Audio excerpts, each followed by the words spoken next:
Welcome to the Football Show on PLZ Soccer's YouTube channel. I'm Peter Martin, Alan Ruff, Hugh McDonald here with me, and I'm delighted to say our special guest is St Mirren legend Tony Fitzpatrick. We've got lots to talk about. We'll certainly focus on what Tony's up to now, look back at some of the great days of St Mirren. I think the whistle's gone there. It looks as if that's all we've got time for with Tony. Absolutely fantastic. By the way, Stoning, we're looking at VAR already. What a career you've had, Tony. He really ripped the arse out of it there, didn't he? But no, I think we might have longer. Apart from that, don't forget to hit the subscribe button on our channel. If you download the app, you'll get all the breaking football news as well.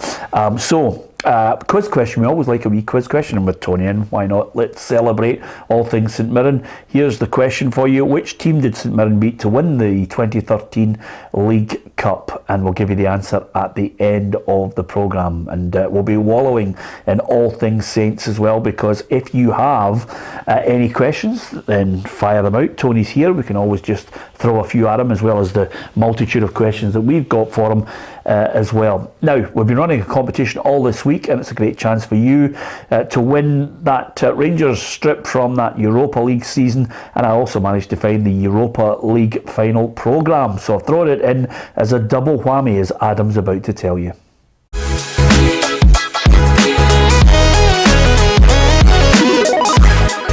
This is your chance to win this replica Rangers jersey from the 2021-22 season, along with the matchday programme from the Europa League final against Eintracht Frankfurt. To win this fantastic prize, all you have to do is answer this simple question. Which Rangers player scored in the 2022 Europa League final? Post your answer in the comments section below. If you want to double your chances of winning, don't forget to hit the subscribe button on PLZ Soccer's YouTube channel. Good luck. Yeah, good luck with that. It's a good prize, Hugh. Yeah, absolutely brilliant prize. I'm surprised the programmes are under threat now. You go to a lot of finals. That's one thing. I went to the World Cup and a lot of the games, and we're looking for programmes. No programmes of games in the World Cup, which I thought was a bit... It's a bit poor, isn't it? Because I know fans like to, Ruffy, put the programme in, put pictures of the day. Some people are lucky enough to have strips as well, and then they get it framed just as a wee memento of the journey. Yeah, as you know, I do the Dementia Day at Partick Thistle, and these are the things that trigger, supporters, programmes from years gone by, and they notice old players that are in it, and it gets handed around the table, and it's amazing how much a programme just twigs the imagination. Yeah, absolutely. We are going to hear from our reporter Adam Binney. He's out there at Hampden. We'll be live to him, and we'll hear from the four captains involved in the Scottish League Cup semi-finals. We're looking forward to Celtic against Kilmarnock and Rangers against Aberdeen. So we'll discuss that. We'll also discuss a little later in the show some of the news that's emerged today. All to look forward to. Hit the subscribe button, join the football family, and the first question is the most important one. How are you enjoying retirement? Yes, Peter, it's been strange, although I'm still doing the ambassador role for St Mirren, and also I'm working away at a thing called Legacy, which I know we'll speak about at some time. But it's been good in many ways, but I didn't realise how you can fill your day, and it's amazing. When you worked, you always thought no spare time, nothing. Now you've got all the spare time, you think, but you don't really. Well, to be fair, it's good that you pointed that out, because you've come to the perfect place for us to give you a highlight of how to do it. So what you do is you go and play golf with your mates, then you play tennis, and then every now and then you arrange a meet-up with some of your other pals, and then occasionally, if it gets in the way, don't bother coming in, but you do the show. I think have we encapsulated Ruffy's day? You haven't. No, it's deep when he's here. You haven't encapsulated the 5 holidays a year. Yeah, that's another thing. So, Tony, honestly, just get yourself a show and follow that blueprint. It's good, fantastic. Man. You happy with that, Ruffy? You missed out the balls. You have taken up balls as well, which is Tony. If you take up balls, we're no longer speaking to you. It's as simple as that. Listen, I'm delighted you're here, because obviously the other thing about it, which I think is coming up, which I think Ruffy and I are going to be there on Monday with great sadness, is Frank McGarvey's funeral. Friendship, a teammate, a long association with him. share something about Frank. Yeah, as I say, we go back a long time, even before the St Mirren days. Funny, I played for I call it a great club, Postle IM at the time. And Frank, I first came across him when we were sort of 13, 14. Frank had played for St Teresa's Guild for a couple of games, believe it or not, and we played up at Postle and played in the game, and we always spoke about this even a few weeks ago, and we had great chats about it. Postle IM was good, so we won 5-3, but Frank scored the 3 goals for that, so it even goes away back to our sort of childhood together. And then I remember him coming into St Mirren. He'd played in a reserve game, and St Mirren signed him up, but they put him back to Kilsyth Rangers. And when he did come back, Reykjavik from Iceland were over, and we played in the game, and we won that game, and Frank got a hat-trick that day. But he was an incredible human being, but as a footballer he was tremendous, as you know. But great times with Frank McGarvey, I must admit. No, we've had a brilliant friendship, as I say, from childhood all the way through. Even when I was sort of manager of St Mirren, he was the assistant. When he moved to Liverpool, I used to visit him there as well, and just he'll be sadly missed by everybody. And what a great guy, and what a beautiful family. Yeah, absolutely. Here on that one. It must have come as a shock because you did stay in touch with him. Yeah, it did, and it was and we all know Frank. You know, he was a sort of, what a mental attitude he had, you know, in life and football. He's a real warrior football, and it was a major shock when I got the call from him, and it was just typical Frank. No, he went, "Listen, are you okay?" Blah blah. I went, "I've just been told I've got 12 weeks to live," and you're thinking, what?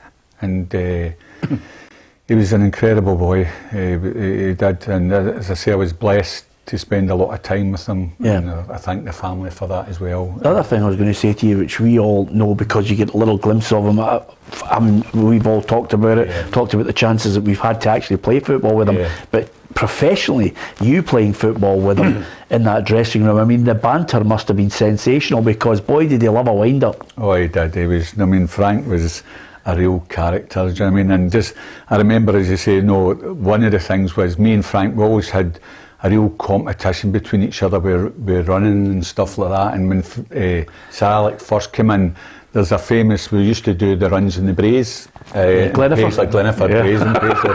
Yeah. And I remember, Frank was really, really fit, and I always wanted to challenge him in these runs, and we'd done these runs, and it was the last run of the day, and it was a quarter miler, but at the end of it, Sir Alex was at the top of the Bray, and me and Frank had sort of burst away, and we're just in the last 100 yards going up this hill to finish with, and I'm running with him, and I knew he was quicker, and he was things, so I'm going, and Alex shouting, "Come on, I need a winner," and I've turned to Frank and went, "Don't listen to him, we'll run in together, I'm trying to get the breath in, and he's like, right, and just about 50 yards for it or so, I went like this, I went, "Frank, look at the sheep over there," and he's went like this, he's turned like that, and I've just, he's never let me forget that, even in the hospice, and it got that bad in the dressing room, honestly, he was like that, "I can beat you," and he knew my story way back in the day where I used to run through Postle and stuff like that with heavy boots on. Yeah. And we used to go down to a place, Portland Dallas, and there was a big hill of Vinters Hill, and he's like in the dressing room one day, and we ended up doing it. He's saying, "We're going at night, I'm taking you to that hill and I'm going to beat you," and the thing we used to do, and we went away and he did beat me. He beat me in the thing. But he was a character in the dressing room, as you say. And a good player. He was a top player, by the way. People, honestly, this guy, he scored you over 20 goals a season, but his passing and his awareness bringing people into the game, he was a top player. Yeah. He went to Liverpool, Yeah, that says it all. Absolutely, yeah. I mean, apart from anything, it's great how Tony said that, it's amazing how you remember places for different things. Yeah. Tony said, we used to run round Glenifer Braes, whereas we used to go up after the nightclub in a car, Ruffy, to Glenifer Braes. I'm just telling you, once Toledo's finished, if you've scored, you head to Glenifer Braes. And I remember one night up there, and I said, "There's Tony Fitzpatrick McGarvey." But by the way, McGarvey, I know will be in your all-time 11, but what a team you're going to have to try and pick for us. It's been difficult, as I said, and I've fought with a lot of people because it is difficult. There's so many good players. I've been blessed my life to play especially St Mirren as well, when you look at the players that were there. No, so yeah, it's been difficult. Yeah, absolutely. It's a belter to pick, isn't it?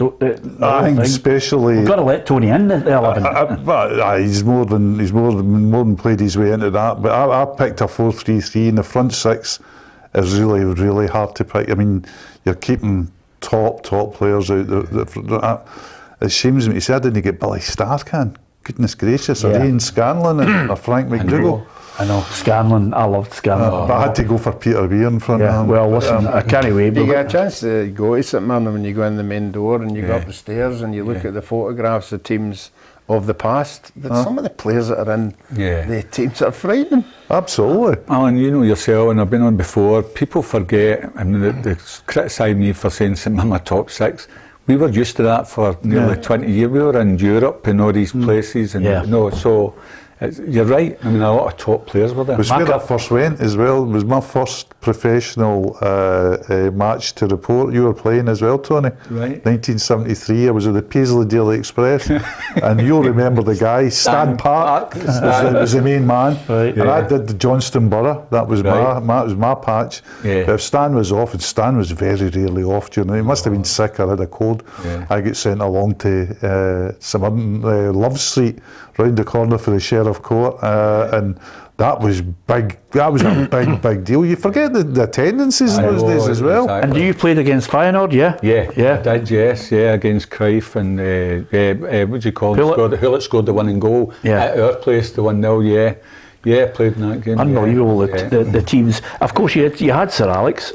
He was incredible. He just didn't. Everything triggered off for him. No, I'm not just saying it. No, when they first came in as a young manager, we were part-time. Yeah. Remember that as well. But he just never built a football club. He built a whole community. No. Did you feel, I mean, I know a lot of people say it in hindsight, it's a wonderful thing, but did you feel if maybe the board hadn't been so hasty, you could have had something special? No doubt about it. I mean, wherever, and it was him as well, no doubt where he went, you were going to have top success, and he was building a really good side. Well, had I been in that team, I don't know, but he was really. But it wasn't just the team.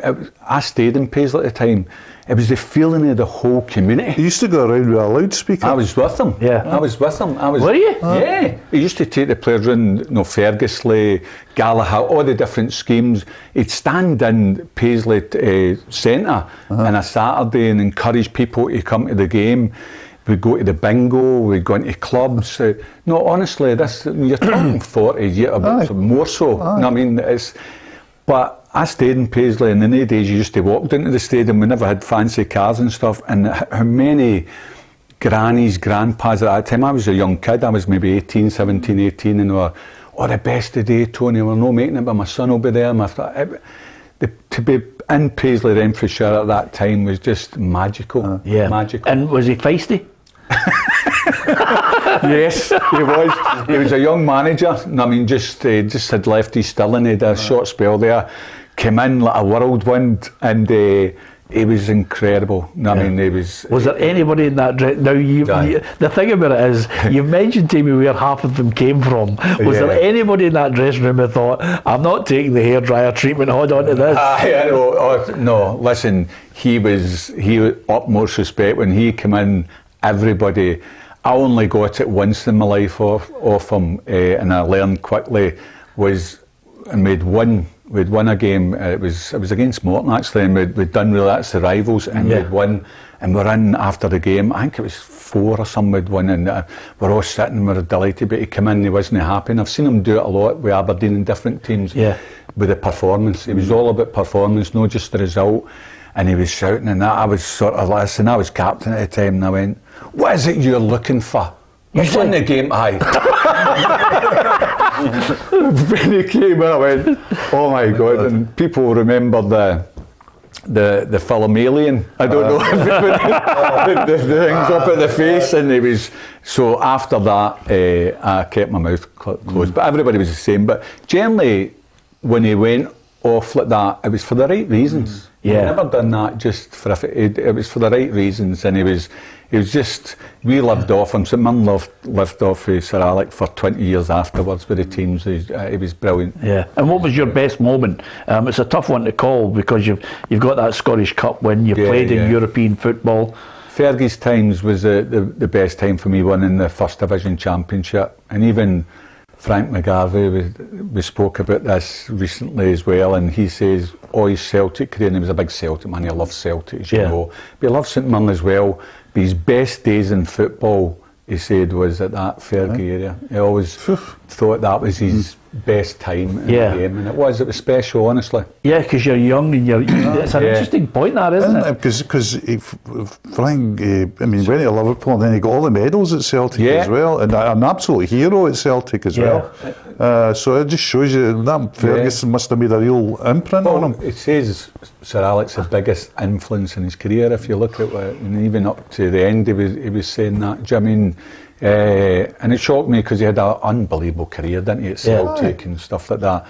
But I think you're right. I think when you're young, there you've asked me, and I've had good times. Not as much as Frank McGarvey, but good times. But Fergie's times for me, Sir Alex times, I better watch the boss. I'll call him. The boss's times there were incredible. Yeah. Did you like being a manager? No, I didn't. I done it twice. I hated it. I hated a Saturday. I loved during the week. I loved on the coaching field and training, but and it's something I wanted to do. It was in my blood to do, but I didn't enjoy it at all. What made it not enjoyable? That feeling of win, lose or draw? Yeah, and I couldn't switch off from it. Probably my family would tell you that if we get beat, don't come near me at the weekends. No, I was terrible. I did it in envelope my whole life. I was probably like that a bit in my playing career and all the way through, but I hated this. If we won, it was different. No, you'd felt, and you never felt good enough as a manager. I wasn't really a good manager, but even when we did win things or we done well, it wasn't satisfying enough for me. I always think St Mirren should be in the top 4 or winning cups and stuff, and I never achieved that under me as manager, but so it was always, no, I didn't enjoy it. Yeah. Ruffy, you were able to win, lose or draw, just put that to the back of your mind. No, I'm the same as Tony. If I got beaten a Saturday, did you stay in? I would stay into maybe. I would right over the weekend and Monday, and still thinking about the game, still thinking about how we lost it. And then obviously you're building up for the game the next week, but the weekends were a write-off. And what about Glenaford Braes? Would you have just got a taxi up there and then get back down? Glenaford, no, I tend to go to the other Carkin Braes. I am amazed that he said that though, but it's amazing how players, I mean, I remember DJ when I was sitting next to Derek and he'd say, lose a game against Celtic, not going out. Oh, I mean, I think that what marks a professional sportsman or sportswoman from the rest of us is that how much people say. Andy Murray used to say, he says, it's not the joy of winning that keeps me going, it's the pain of defeat. It's the fear of failure that keeps him going. No winning, because you even talking to Sir Alex will tell you that the joy of winning passes us like that. It just evaporates. Where the losing thing will stay with you. And he said a very interesting thing about once, maybe it was one of his books, but it was in an interview, that the greatest lesson he had to learn in life was how to lose. He had to learn how to handle losing. He said, because it was such a heavy thing for him. It's funny you said that, just before I came in. I was watching the reruns of all the English Premiership, you know, the one with Aguero. And they were showing the clips of the Man United they were playing and then going out to Man City. And as the feedback was coming through of Man City had just scored, the Man United players were still out in the park. And he was the one getting round. Once he'd realised what had happened, he was the one that was calming everybody down and putting a shoulder off. So he knew they just lost it. They just lost it. But I always remember Glenn Gibbons, the late Glenn Gibbons, the journalist. He told a great story about Sir Alex that it was a year of they played against Porto. Porto went on to win the Champions League. It was Mourinho's first thing, and basically at Old Trafford, Manchester United wiped the floor from the Manchester United goalie Tim Howard threw one in. There was a wrong offside decision that would have changed everything. It would have meant Man United going through it, and Glenn expected to find Sir Alex in the corridor, head in hand, filming it, and he said no, he was really philosophical about it. He said, I've got to learn how to lose, and he says, might say that Porter were lucky. He says, but I've been lucky too. He says, I've been lucky in my life. He says, my job now is to pick up the players and go on and win the championship. You know, he wasn't saying this for press consumption, he was saying this to a friend. And Glenn said, goodness gracious, he said, I saw another side of him that night, you know. Yeah, absolutely. We're going to talk about St Mirren, 21st century St Mirren shortly. I mentioned that you were retired. There is a campaign that you're in, which I think does a lot of good in the community. What are you up to with it? Yeah, thanks, Peter. Yeah, it's when I did retire, I always thought, right, what am I going to do? I'd done children's books before and stuff like that. So I thought, right, a nice word came to my mind was legacy, to leave a legacy. I've been blessed, as you say, in my life in terms of playing for St Mirren for a long time, being associated with the club, and also the community there. So I felt, right, okay, let's start this legacy. It's a competition website now, but when the money's come in, the thing it was set up for, Peter, was really to help sports clubs, good causes, charities. Yeah. So that's what it was set up for. So people go and buy their tickets, and we've sort of paid for the prizes to go up and stuff like that. But hopefully through time it gets to a point where people donate prizes in, or we can get enough revenue to keep it going. Yeah. But now we've gave away amazing things to people, and there's a big one coming up. If you look on the website, is which will be fantastic in April, is Newcastle versus Arsenal. And they go down. What we do is whoever wins that, they go down by Bentley and stuff like that, and they're into the lounge and they watch that game and back up. And we've been able to give monies to charities. We've been able to food banks, pay for people's messages, all the different stuff. Brilliant. It's been it's been a fantastic journey. It really is, and it's I'll plug it, legacycomps.com. Well, we did actually. We've got the website up there. If Ruffy and I won the competition, would we be picked up in the Bentley? Yes, certainly can. Certainly get in. Ruffy, would you be happy with that? Yeah. Some game you've got, Tony, as well. That could be a championship decider. Yeah, a title game. Newcastle Arsenal. Yes. You've beloved too much. I'm winding you off. I agree with you. Yeah, I know. They put that out last week. They were first and second in the league before Man City. It's because there's wee question marks over Man City at the moment. Do you fancy it? I think Man City will win it. You've just done a Ruffy. I can't believe you. I think with the team he's got, it'd be quite an achievement to win the league with that imagine team. Newcastle win any silverware in the next 5 years. It's going to be unbelievable. Well, they're in the semi-final of that cup. It's going to be incredible. Somebody's getting an opportunity to go to that game. That's right. We'll work out, right? Yeah. Listen, just before we go to Adam, who's at Hampden for obviously the big press day for the captains out there ahead of the Scottish Cup semi-finals, might as well look at the figures released by St Mirren, and it's £3.5 million in wages. Obviously there's a payment from Jamie McGrath's sale. Turnover 4.2 million, 972,000 in the bank, but a net loss of 1.6 million. It just shows you, a lot of clubs still say that the after effects of COVID hit hard with them, Tony. Yeah, it's no surprise to us, Peter, as you say, when you look back, people, and they don't forget, but COVID was massive. I'm just delighted St Mirren Football Club has still survived, because there was a lot of talk at that time of clubs going under, and to survive that, because remember, for nearly 2 years we never had any revenue at all coming in, except for our brilliant supporters, as you know, who bought over 3,000 season tickets to keep the club going. Yeah. We're proud to say within that, and we're not proud to lose money, nobody is, but there's reasons behind that. It's not been squandering money here and there. Yeah. I mean, you look at COVID, the effect it had, everybody I think it was only Celtic never took it, but every other club had to be subsidised, and we took the loan like MDLs, we took the 1.7 million, and you had to prove you were going to have these losses. So it's no surprise.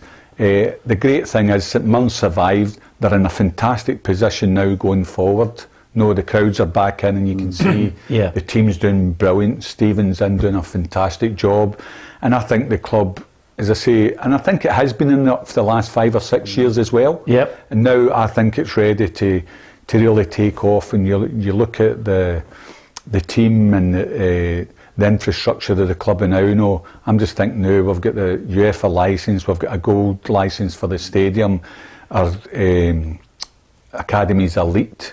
No, there's a lot of good things at St Mirren Football Club. Yeah, no. and it helps if you've got a likeable manager, Roppy, who knows his stuff, doesn't it? Tremendous manager. Yeah, and we'll only get better under him. You know, you look at the brand of football; it's exciting, and he's the players that's getting brought in as well. He's you know, I look at for a manager, and I look how he's improved players, and you look at young Ethan Etheron and different players that are there this season have been tremendous. No, and they've got to take that on board, but I put a lot of it down to the manager. Yeah, the manager's been tremendous. Yep, and I think that's good to hear, certainly for St Mirren fans who watch the programme. Tony Fitzpatrick is with us. We're going to get him to pick his all-time 11 from the players that he's played with.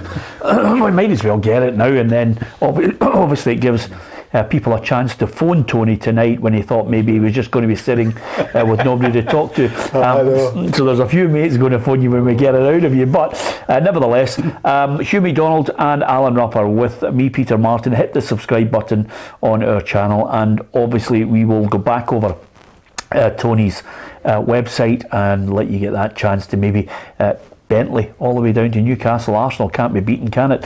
Over and above that, we will also play you out, Adam, explaining the competition and how you can win that double whammy of the Rangers strip and also the Rangers Europa League final programme too. Nice wee memento for you. Maybe get it framed, maybe hand it to your son or daughter for a wee present. You never know. Anyway, semi-finals. It's Celtic against Kilmarnock, it's Rangers against Aberdeen, it's Hampden Park, where we find our intrepid reporter Adam, who's been there getting the inside track from the captains. Adam.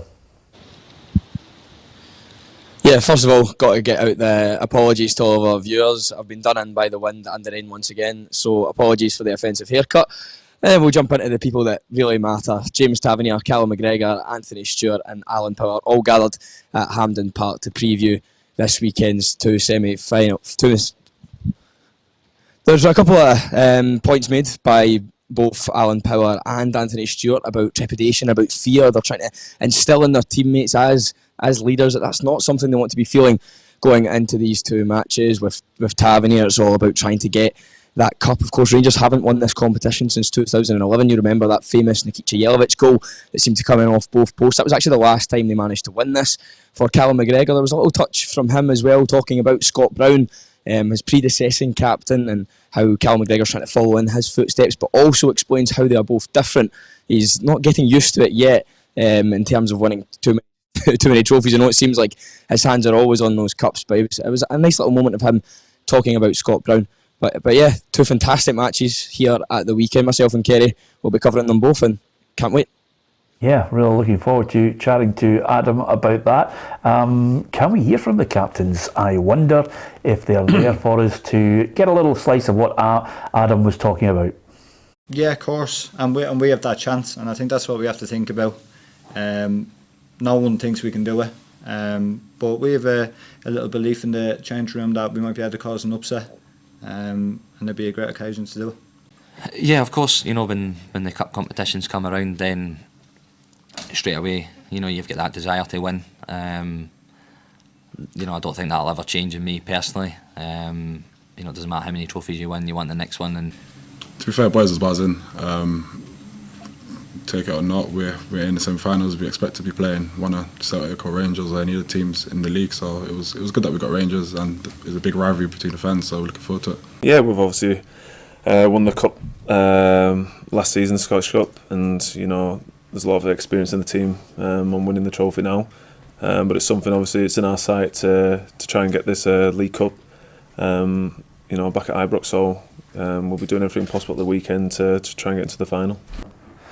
Yeah, and in semi-finals, Adam, everybody will be looking over the team sheet and wondering if there's a key player that's going to send them all the way back to Hampden for the League Cup final in February. And when you look at the 4 captains that you've interviewed, they'll obviously be looking to the likes of maybe Cholak for Rangers, Kyogo for Celtic, certainly Duke for Aberdeen, and maybe it could be one of those all-time top returns for Kyle Lafferty.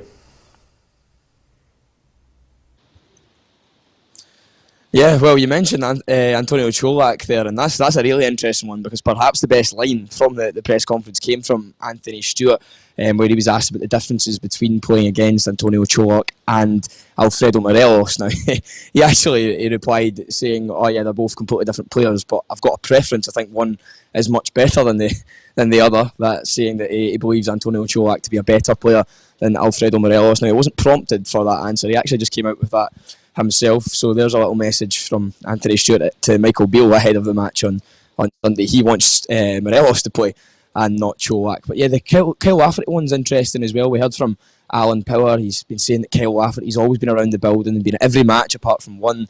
He's been following the team. He's been desperate to play. It's not as if he's been injured or unfit or anything like that. Of course, it's the 10-match suspension, so he's been the usual chapping at the bit to get back. So I think Kyle Lafferty, anyone that knows Kyle Lafferty and knows his record in big matches, it's these big matches, the semi-finals, the finals, and matches after Christmas, it seems to be for Kyle Lafferty, where he gets his goal. So perhaps something the old villain could be back to haunt Celtic this weekend.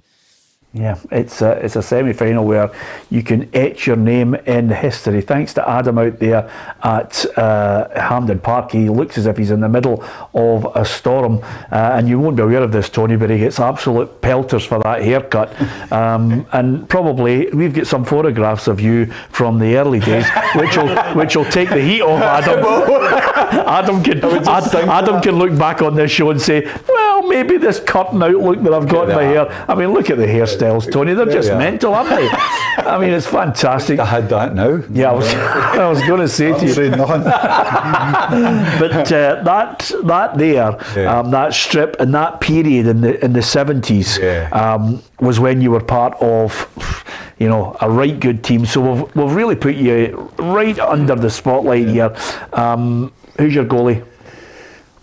Again, I know other people sit here and say this or that toss, and there was some great goalkeepers, but I'm going to go with Campbell Money. Yeah. I don't think you can argue with that, Ruffy. You'd be happy with that, would you? Yeah, most definitely. Yeah, I think Campbell of that era was up there, top 4 in the league anyway, and he was there, great servant to the club. Yeah. And I would just say, the other goalies, as you say, like Billy Thompson and Donald Hunter, who was in the championship winning team, but Campbell, not just even his goalkeeping, he was a real leader. A man as well, and that's how he gets the nod. Yeah, absolutely. Nice of you to dig yourself out mentioning a couple. Try my best. Sorry for being a cynic. I knew exactly what he was doing.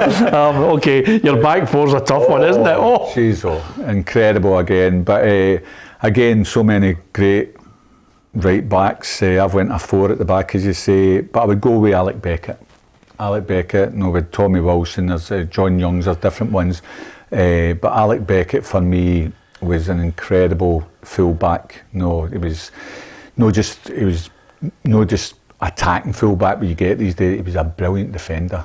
Alec was as tough as nails, and again and that was a great thing when I think everybody I go for people who are leadery people as well, and he was definitely that as well. Alec. Could he play? Oh, he could play. You remember the winning goal at Parkhead? It was an absolute raker. It was a belter. It was incredible. He was. Do you know what was great about that goal?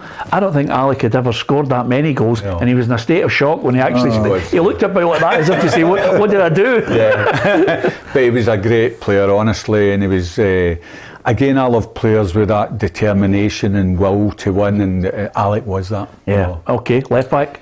Left back for me would be again a lot of good there, but Ian Munro. Yeah. Ian Munro when he came to St Mirren.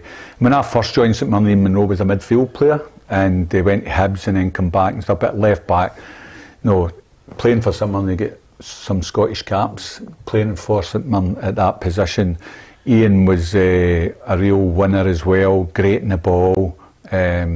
No, he was a top player. Yeah. So yeah, I would go with Ian Munro. Yeah, you know, Ruffy taped over Ian Munro marking Maradona out of the game in 19. That's the type of thing Ruffy does with his mates, by the way. Munro's a good player.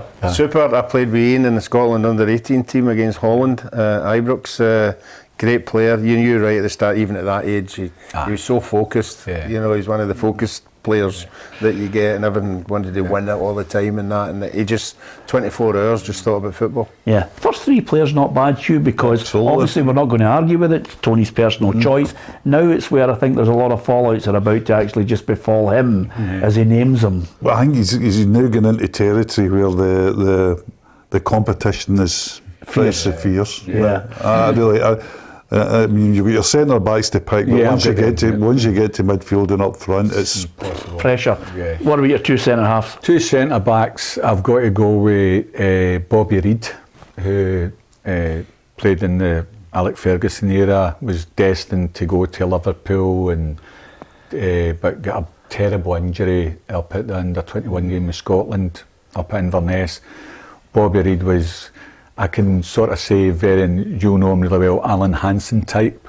If you look at Bobby Reid, was a real threat in the opposition box. He scored 10 goals a year, 11 goals a year. Wow. But what a tremendous footballer he was. In those days, no, I mean, you generally were encouraged just to defend and stuff, but Bobby could take it and play brilliant in the air. As I say, he was destined for big things, and it was just through injury. So Bobby Reid for me, and centre back, and beside him, there's so many others, but I have to go for Jack Copeland. When he was, was definitely, when the young team at Sir Alex had, he brought Jackie Copeland in, and Jackie Copeland was just an incredible player, leader of men again. I talk about hard as nails, great leader on the park, could play as well. I think if you speak to any of the strikers that were about that time, hated playing against Jack. He played with Dundee United before us. Remember, he was there, but Jack and him and Bobby Reid together, incredible. Now, we're not going to get you to comment on yourself because a million and one St Mirren fans will comment on it, so we've put you in the team. Right, so you've got 3 alongside you. Who are you picking? Again, my season, it's easy when you go back to the Championship team, and I've played with so many great midfield players at St Mirren, but I've got to go for Billy Stark for me. Billy Stark, I've got to say, was a goal-scoring midfield player, and was very, very, say, underrated. He wasn't really, because people knew how a good player he is. He went to Celtic, Aberdeen's all the top managers signed him. But a great thing about Billy Stark was, when I watched him, the back post when he scored goals, but he never refused to take a ball under, the pressure he was under. For most players, you would you're on your own. Starkey would always take the ball under severe pressure anywhere and play. What a player Starkey was. And as I say, goal-scoring midfield player, always arrived at the back post, incredible. And the other 2? The other 2, again, and sort of midfield, whatever, you've got Starkey, and you've picked myself. So the wide left player for me, I'm playing a 4-4-2, so it's Starkey. I've picked myself. I would have went for others, but wide left for me would be Peter Weir, and that's leading guys like Ian Scanlon and players like that out, which was the hardest thing to do. But Peter Weir was a genius. Peter Weir going to Aberdeen at that time, probably.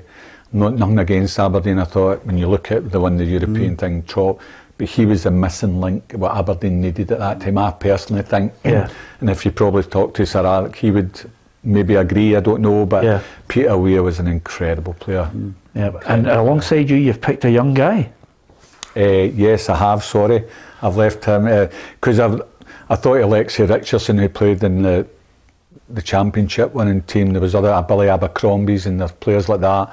But I've got Brian Hamilton. I've got to give it to Paul Lambert. Paul Lambert was a special player. You could even tell, winning the cup, he was only 17 at the time, winning the Scottish Cup. And in that midfield at that time, as I say, Paul Lambert was quality. He was real quality, and you could always tell he was going to be a top player. Yeah. So you've got 2 left. It's not a bad midfield, Hugh, is it? Absolutely terrific midfield. I mean, I was putting 3 in the midfield, so it was Tony, obviously, Paul Lambert, and I was putting Ian Ferguson in. Yeah. I thought, because he was so powerful for someone one time. So he was. But I put Peter Weir in my front 3. So You were going 4-3-3? I'm going 4-3-3 because I think the You were 3 ahead of your time, weren't you? well, I just think that well, up front, I mean, you've got to get. We'll wait and see with Tony, but there's certainties in the team. You just got to get it. Yeah. Okay, you've got 2 guys. Thanks. That's Hugh turning the screw. You've got to go back to the old 5. I remember the days they played 5 up front. You could pick 5 for St Mirren, but you've got 2 howitzers. I know, and I'm not doing it. The Frank McGarvey, definitely. No, I'm not just doing that. So I wouldn't be in football terms sympathy. Frank McGarvey was probably one of the best players I've ever played with. So I'd play him up front. He was tremendous. I say, if you look at his record at St Mirren, over 20 goals a season, he would create as many again. He was an incredible player, brilliant in the dressing room, everything about him. But on the park, he was incredible. So Frank McGarvey for me would be up front.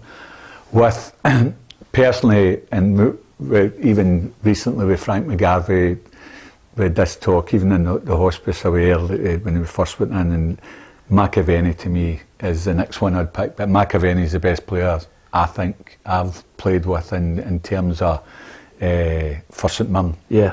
I think McAvenny just edged it over Frank McGarvey, and we have these arguments. Me and Frank is where Frank tells you exactly what it is. And it was very close, but McAvenny to me. But imagine having the 2 up front. Well, Hugh Scott, who's on our feed, says, Peter, is it the 2 Franks, McGarvey and McAvenny? Yeah. Hugh, I don't think you've been caught out by it, because so many people, and Gregor has actually mentioned someone that I think was very underrated, not by Aberdeen fans because they realised what they got, but he played for St Mirren, Dougie Bell. Dougie Bell was an incredible midfield player. Yeah. But even up front, you've got Somner, McDougall's. When you look at all the players that played up front, Robert Tom, you go back to Fergie's time as well. Jimmy Bowen, who was probably, that's what Sir Alex did at that time. He put Jimmy Bowen up front with McGarv and brought Jack Copeland in, and the whole place just took off. Yeah. And as I say, I'm apologising here. Everybody, names are flying into my head, and I'm going, I forgot him. Yeah. So listen, you can't fit them all in. No. It's 11. And here's Tony's mobile number if you want to call, if you've been left out of that dream 11 side. But nevertheless, good side, Ruffy. Fantastic. Even the players you've left out, were still a tremendous side. Any time you went to Love Street, you were in a game, particularly the wingers, because you did play wingers. We did, and they always get the ball wide, and they were always firing balls into the box, and you're seeing Big Starkey coming in late to back up, obviously, the strikers. But no, they were a very, very hard team to beat. Okay, we have Tony's dream team there. That's a great 11 for St Mirren fans to mull over. Lots of things to talk about what's happened today in the football. Get the guys' thoughts before we go, and we'll read out some of your messages as well. Thank you very much to the thousands of people who have followed us. And again, we always ad nauseum like to point out PLZ Soccer is a football show, and of course you've got the app and the website where you can get breaking football news. It's for football fans, and again you'll get that unbiased view on it, you'll get balance, you'll certainly get opinion as well. If you want, and we always like to mention this, we like people to behave on the actual site and the feed for the live programme. If you want something which is just totally and utterly pro your club, that's what club fanzine sites are for. This is probably not the show for you. We always like to mention that, Ruffy, because every now and then we take a few pelters from people who just want to hear about their club with no criticism. Yeah, but we really must get a t-shirt. We must get a t-shirt, mate. I am going. You know what's going to happen. I'm going to get. What's going to happen? Whatever particular game it is after a Saturday. Ruffy, one day I'm going to come in here with the t-shirt. This is not the show for you, and just basically highlight it to more than a few people, because we pride ourselves over the 10 years of having not only a balanced panel, but of course lots of opinion, and we engage with people who come on our feed on our live show. And let's not forget, we started the Saturday show, but it's only a small part part of the football show of the bigger picture, which is PLZ Soccer, and you can get news and journalists and comments and columns as well from people on football. Now, one of the things we do love about football, did you swap strips in those days? Is there any that you have? No, not really. I did try and get different strips, but no, I never really. Did you keep your St Mirren tops already? Yeah, I got a lot of St Mirren tops, yes. Yeah, good. I'm glad of that, because the reason I mentioned that is Ruffy, as you know, it's a place where we've got more than a few tops, but McTears, start of February, Jim Baxter's strip is up for auction, the 1967 Scotland top, and you only have to look at that top and think to yourself, that is a part of Scottish history. And as soon as it was mentioned to us by our journalist Blair in the background there, I thought to myself, this is the moment we're on. I think I might go to McTears and see if I've got a chance of buying it. But then Blair quickly reminded me, they reckon it's going to go for between 40 and 60,000. And suddenly the strip just slipped away from my grasp, Ruffy. I think somebody will have their eyes on it. There's no doubt about that. It is one of my favourite Scotland jerseys. You think of Jim Baxter away, and you think of Dennis Law with the cuffs, having the cuffs over his thing. And certainly that day in particular was a fantastic day, and it's good the authenticity, is that right? Authenticity of it has been verified. Yes. You've been watching those programmes now, yeah? No, Ruffy and the Antiques Roadshow, eh? The people said, "Oh no, it's not the jersey." Yeah. This seems to be... It's a strange thing, because a lot of people will say that it was even Baxter's best game for Scotland at Wembley. People would say it was a 63 game where he scored two. Would say, because certainly players that played in that game said that he was in 63. He was just like, he just carried the team over the line. I know you won't be surprised by this, but I think Dennis Law was miffed with him in that game in '67 because he wanted to humiliate England. There was 3-1 at one point, and at that point there was because Charlton was up front, Jack Charlton was up front. He was no substitutes, of course, so he was up front, sort of just wandering about. And Dennis felt we could really go on 4, 5, 6, and he wasn't too happy with the and then he went to 3-2, so it got a bit iffy at one point. But what a jersey!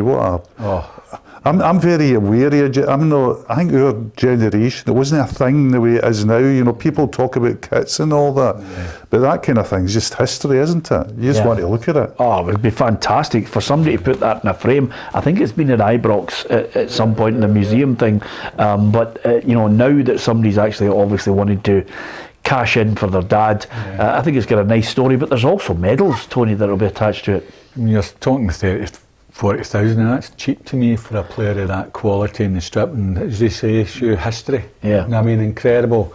And I loved it. I know what Dennis Law saying, we all love to win by more, but see that keeping up and all that, so that's magnificent, wasn't it? Yeah, absolutely.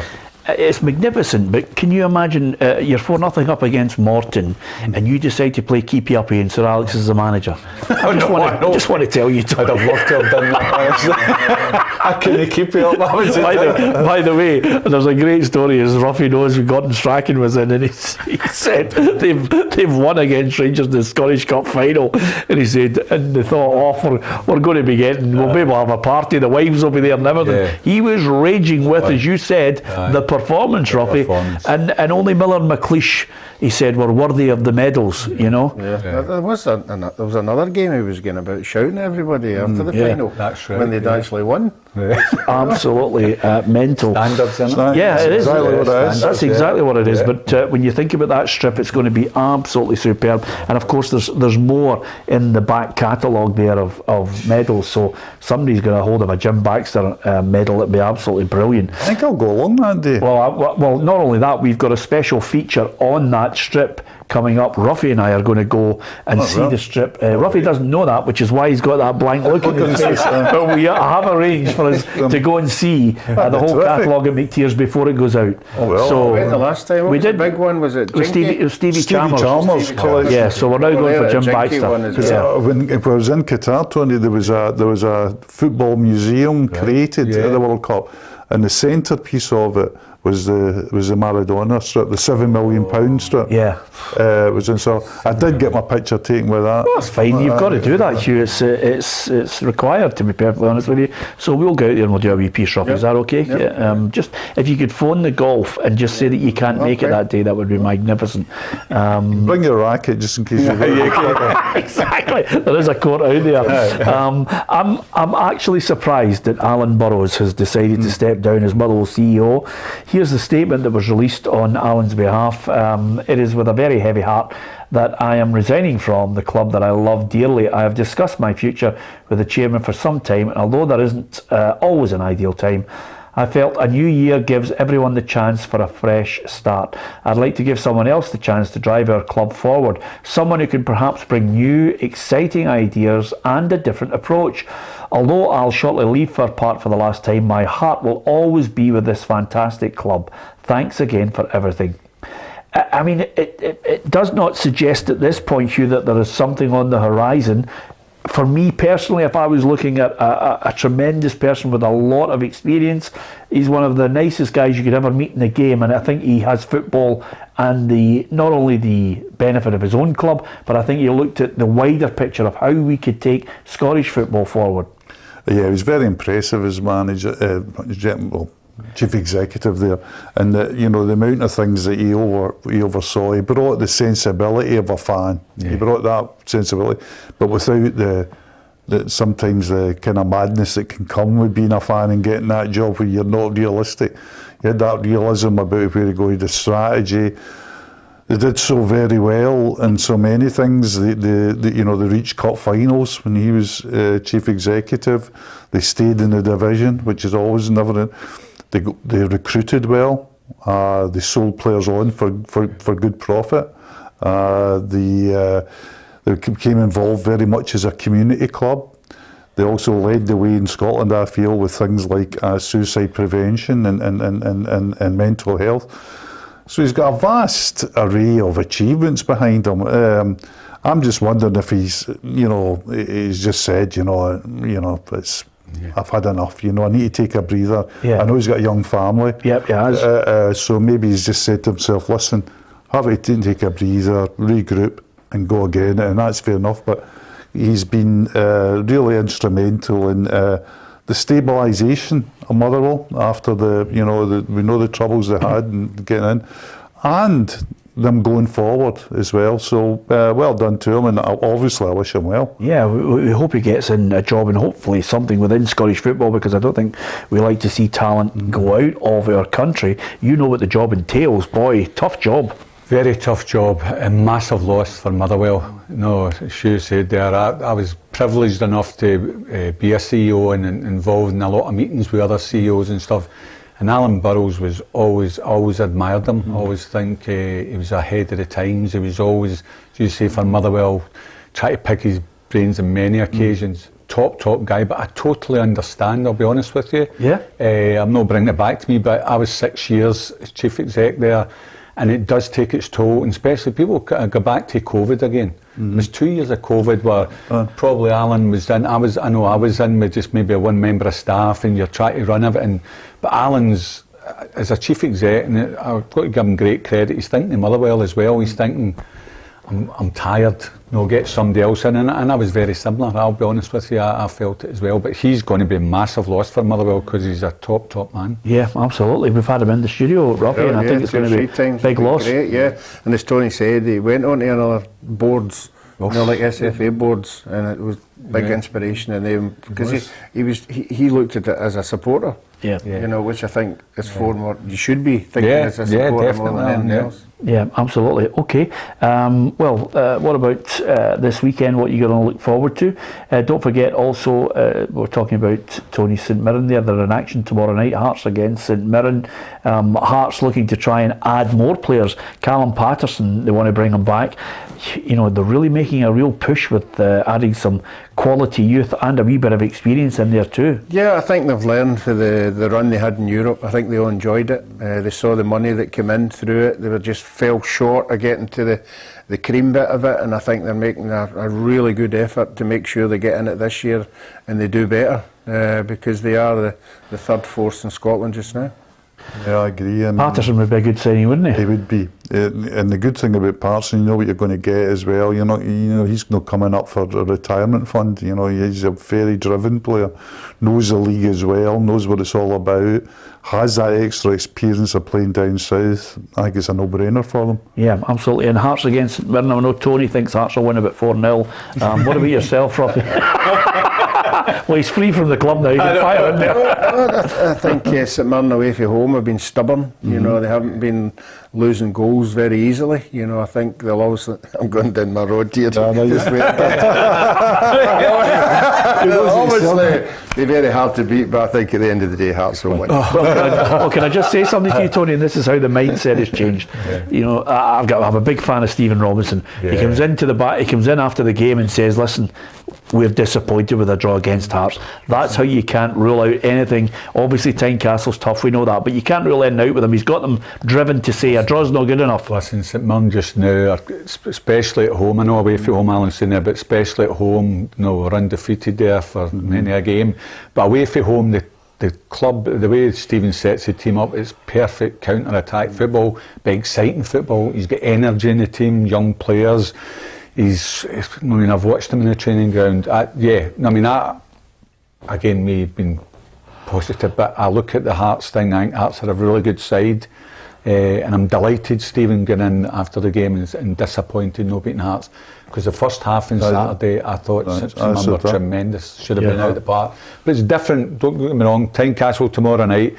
And Stephen's got to, and he'll work his magic as well, because he's without a few players tomorrow night. There's a lot of injuries we've had to contend with, and a couple of suspensions now. But I'm not just saying it. I do fancy St Mirren tomorrow night. Honestly, I think the worst we'll take is a draw tomorrow night. Right, okay. Just on that, semi-finals, might as well put your neck in the line. You've had a rough old hour with us, so who's winning them? Aberdeen come out. No, I'm listening.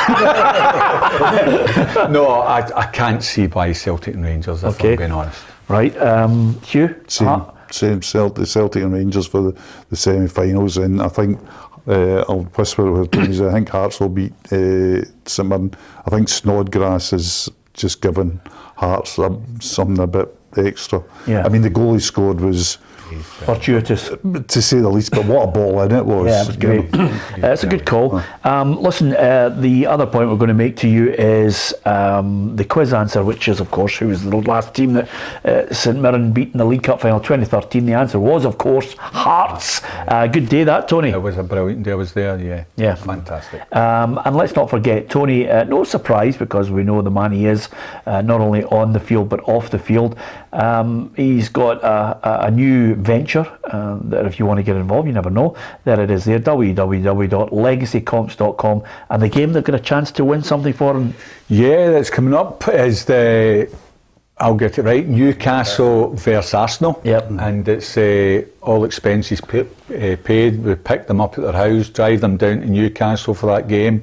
They're in the lounge and everything like that, so, and driven back up the road. They get run back up as well. Getting them back up, making sure they're back up. Yeah. But it's a fantastic prize, as you say, So all they have to do is go on, and that's free, but if they can sort of buy a ticket for things we've put up there, we've got Marks and Spencer's vouchers, all different things, and that money, it helps us then to give to sports clubs, general good causes and charities. Brilliant. We're associated with Accord Hospice and St Vincent Hospice now, which we're going to be doing a live draw for Accord Hospice next Friday, which is fantastic. Doesn't get any better than that. Tony, I'm glad you're enjoying your retirement. Absolutely fantastic, and it won't be the last time you're on the show. I can tell you that. We absolutely love a natter with him, and big apologies. I mean, we can't believe Frank McDougall's not in the 11 that Tony picked, but nevertheless. Frank McDougall can't he?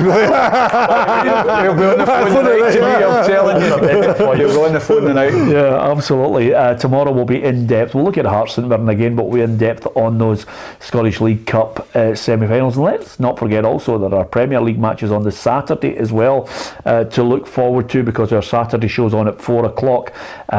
And tomorrow, you've got another chance to enter our competition to win that Rangers trip and the Europa League final programme. So, from Ruffy, from Hugh McDonald, from myself, Peter Martin, and especially from Tony Fitzpatrick, great to have him on the show. Thank you to you for watching today.